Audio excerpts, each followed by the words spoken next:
morning, everyone. I would like to start with a huge thank you to the Boston Global Forum for putting this conference together.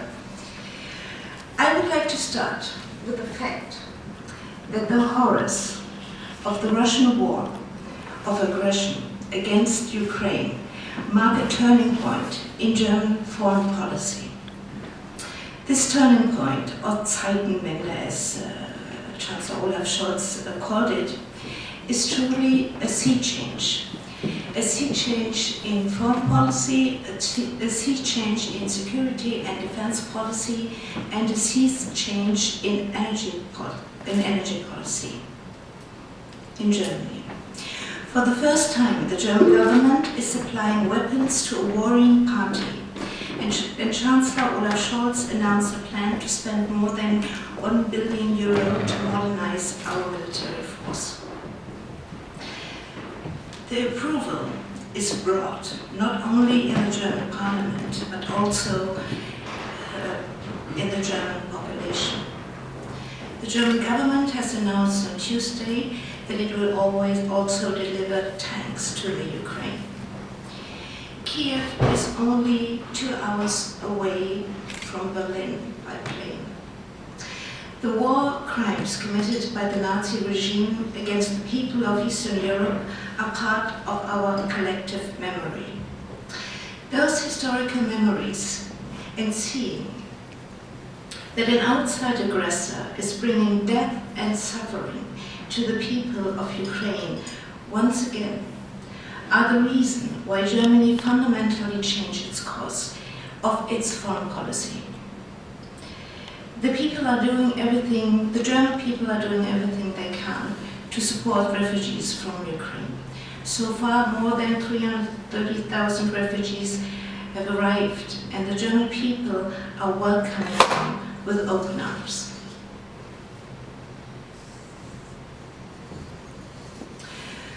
Putin's war of aggression also marked the end of an illusion for Germany.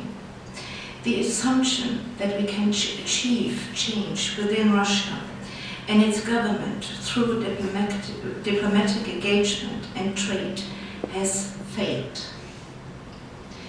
In January 2022, Germany took over the presidency of the G7. We understand the G7 as a group of democracies based on common values with global responsibility. During its one-year G7 presidency, Germany aims to tackle global challenges in a multilateral way. Together with our partners, we are working towards a global energy transition, a strong post-COVID economy recovery, and the prevention of the next pandemic. The war in Ukraine has dramatically shifted the attention of the G7. In the light of Russia's unjustifiable, unprovoked and illegal aggression against an independent and sovereign Ukraine, our main objective has become to strengthen the coordinated action of the G7 along with our allies and partners in the world. The G7 nations are bringing to bear their collective economic weight in order to end the war in Ukraine quickly as possible.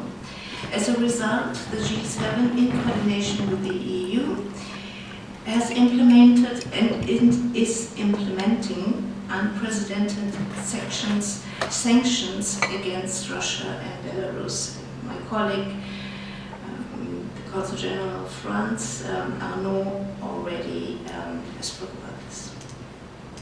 And of course, at the G7 level, we also coordinate arms deliveries to Ukraine. Let me end by saying, it has been 2 months since Russia launched its unprovoked attack against its peaceful neighbor. Faced by the horrifying war crimes committed by Russian troops, the people of Ukraine are fighting back heroically. This war affects the whole world, whether you go along with the sanctions or not, whether you believe in international rule-based order or not. As one of the largest industrialized countries in the world, Germany has a responsibility to Ukraine.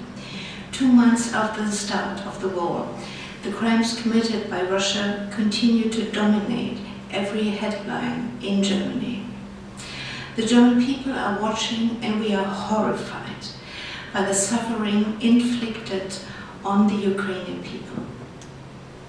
We are determined to work with our partners and allies to end this war as quickly as possible by imposing the heaviest possible sanctions on Russia and sending civilian and military aid to Ukraine. At the same time, Germany is addressing the humanitarian crisis by welcoming Ukrainians that needed to flee their home country. We will remain in solidarity with the Ukrainian people, and we are taking a long-term perspective on assisting Ukraine with military defense.